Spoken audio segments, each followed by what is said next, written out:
Assalamualaikum warahmatullahi wabarakatuh.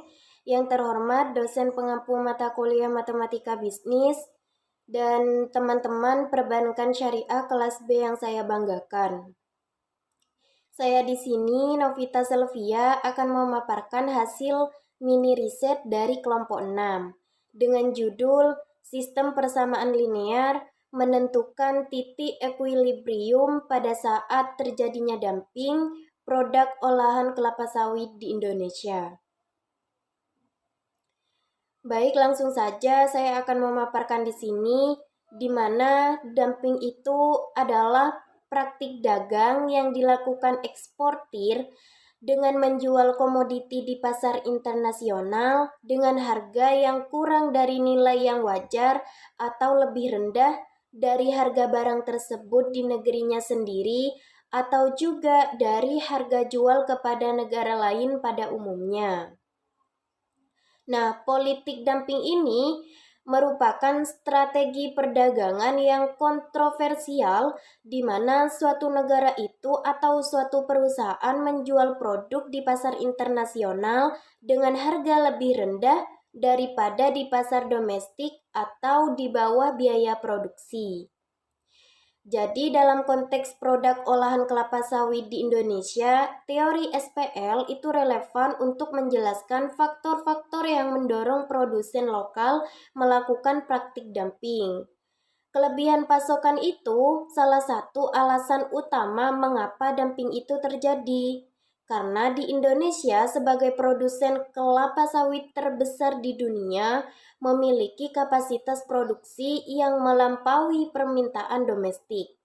Akibatnya, produsen itu menghadapi tekanan untuk menyalurkan produk ke pasar internasional guna mencegah penurunan harga di pasar lokal.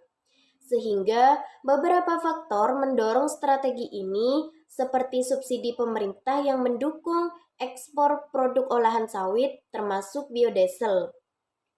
Subsidi ini memungkinkan produsen tetap kompetitif di pasar internasional meskipun menjual dengan harga murah.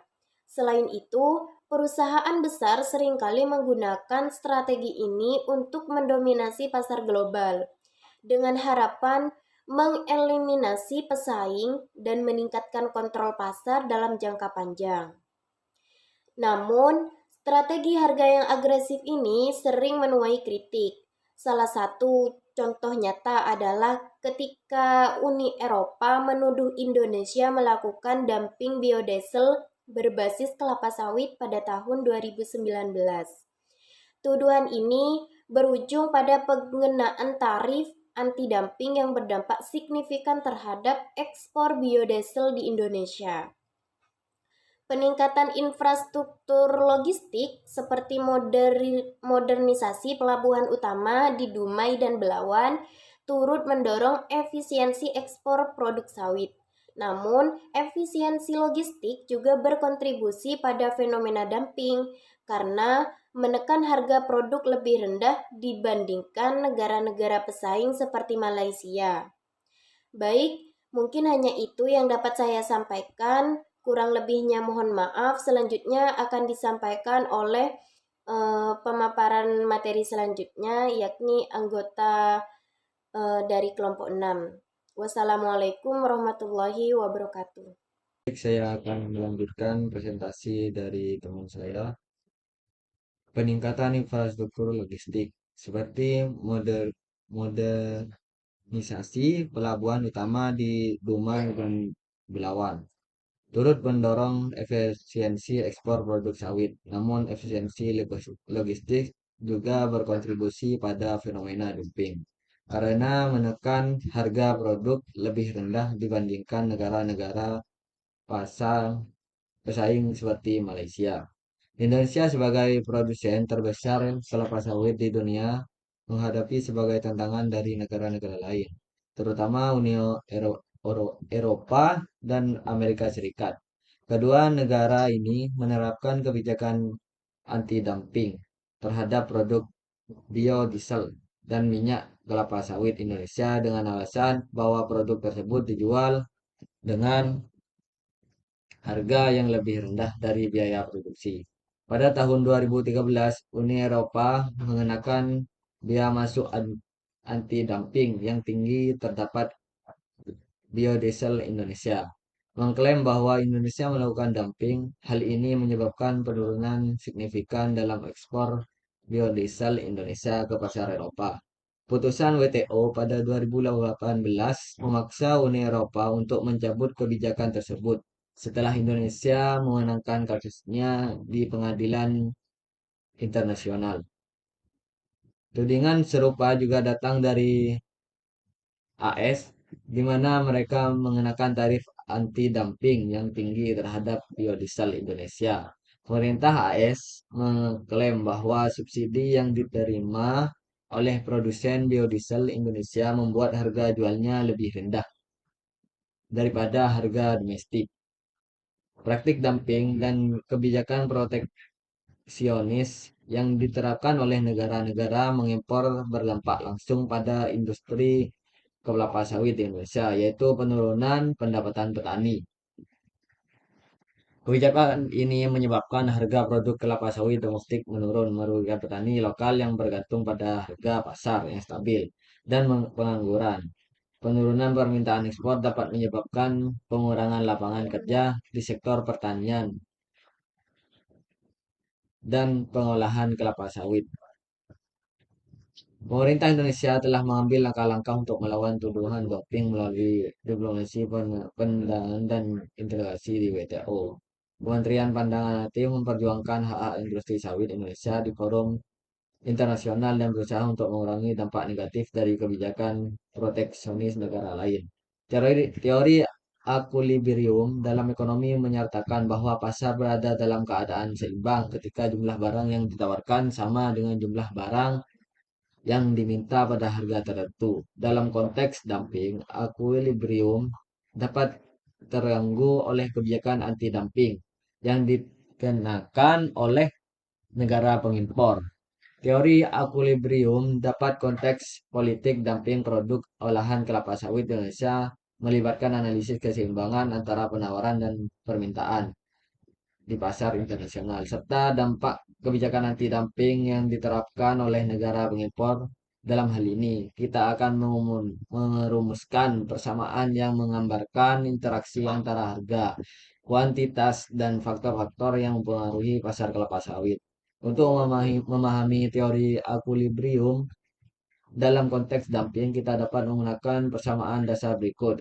Aki D sama dengan QS dengan memasukkan persamaan permintaan dan penawaran ke dalam titik equilibrium. Dalam konteks produk kelapa sawit, kita dapat memperluas persamaan ini dengan memasukkan faktor-faktor lain yang mengetahui permintaan dan penawaran ketika negara mengimpor menerapkan kebijakan anti-dumping. Hal ini dapat mengubah harga pasar dan mempengaruhi kuantitas dan diminta dan ditawarkan.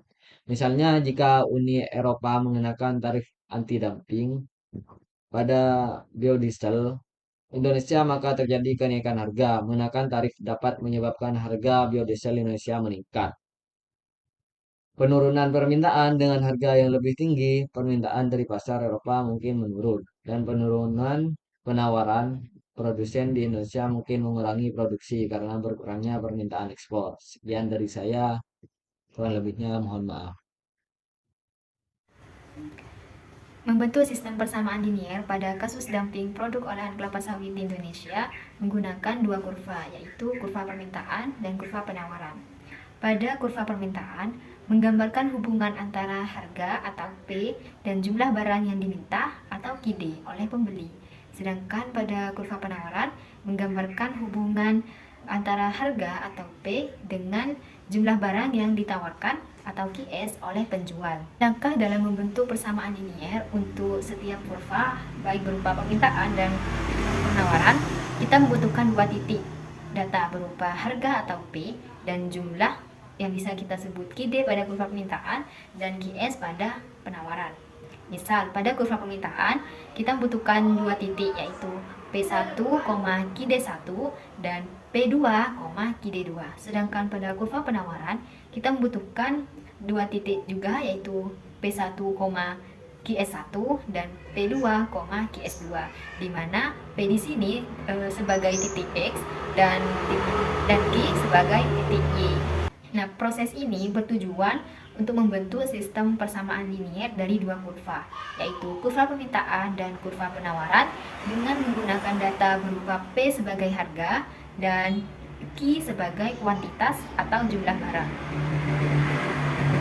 Proses pembentukan sistem persamaan linier dari dua kurva ini dapat diaplikasikan untuk memahami fenomena dumping produk olahan kelapa sawit.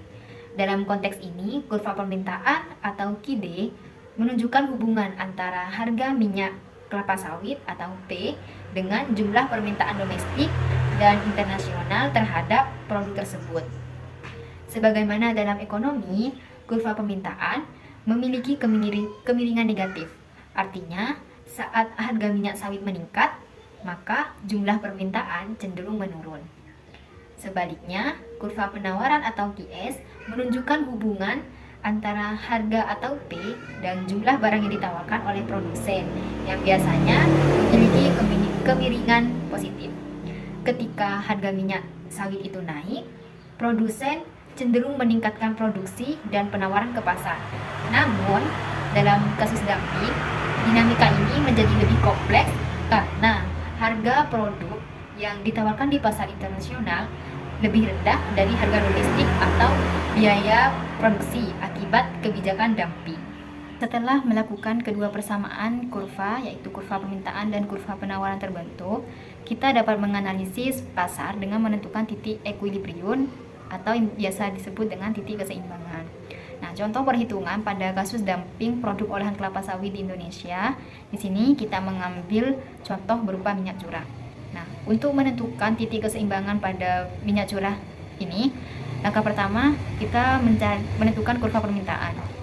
Nah, di mana dalam kurva permintaan itu kita butuh dua titik, yaitu titik pertama P1, QD1 dan titik kedua P2, QD2.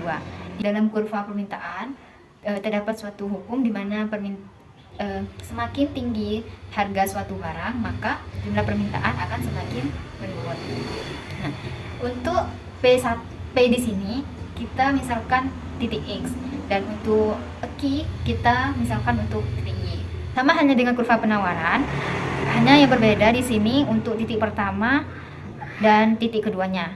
Di kurva penawaran itu sebaliknya dari kurva permintaan, di mana hukumnya yaitu semakin tinggi harga suatu barang, maka jumlah barang yang ditawarkan akan semakin banyak. Sehingga dalam kurva permintaan dan kurva penawaran akan ditemukan dua persamaan linier. Nah, langkah yang ketiga yaitu menentukan titik equilibrium. Keseimbangan pasar terjadi ketika QD sama dengan QS, atau harga pada permintaan sama dengan harga pada penawaran. Untuk menentukan titik equilibrium, yang pertama kita melakukan langkah substitusi kedua persamaan yang sudah kita dapatkan dari kurva permintaan dan kurva penawaran. Nah, langkah kedua, karena QD sama dengan QS, maka masukkan persamaan itu ke dalam rumus QD sama dengan QS. Dan langkah yang terakhir, substitusi nilai Q ketika sudah diketahui nilainya ke salah satu persamaan, misal ke dalam persamaan permintaan. Nah, dari hasil tersebut kita dapat memperoleh nilai Q dan juga nilai P, sehingga dapat kita menyimpulkan titik keseimbangan pada harga dan keseimbangan pada kuantitasnya. Selanjutnya di sini saya akan menjelaskan poin C, yaitu analisa data. Titik keseimbangan adalah keadaan dalam pasar di mana jumlah barang yang ditawarkan oleh produsen setara dengan jumlah barang yang diminta oleh konsumen pada harga tertentu. Pada grafik, titik ini muncul di perpotongan antara kurva penawaran dan permintaan. Dalam kondisi ini, pasar tidak memiliki dorongan untuk mengubah harga atau kuantitas barang, menciptakan stabilitas antara produsen dan konsumen. Pada titik keseimbangan, harga yang terbentuk dikenal sebagai harga keseimbangan atau harga pasar yang adil. Produsen biasanya berupaya menjual barang pada harga tinggi untuk memaksimalkan keuntungan, sementara konsumen cenderung mencari harga serendah mungkin untuk memenuhi kebutuhan mereka. Hukum penawaran menyatakan bahwa jika harga suatu barang meningkat, produsen akan cenderung menawarkan lebih banyak barang ke pasar karena mereka terdorong oleh potensi keuntungan lebih besar. Sebaliknya, jika harga menurun, jumlah barang yang ditawarkan akan berkurang karena keuntungan produsen menurun. Dengan kata lain, penawaran memiliki hubungan positif dengan harga. Di sisi lain, hukum permintaan menggambarkan hubungan negatif antara harga dan jumlah barang yang diminta. Ketika harga suatu barang meningkat, konsumen cenderung membeli sedikit karena daya beli mereka terbatas atau mereka mencari alternatif yang lebih murah. Sebaliknya, jika harga menurun, permintaan akan meningkat karena barang menjadi lebih terjangkau bagi konsumen.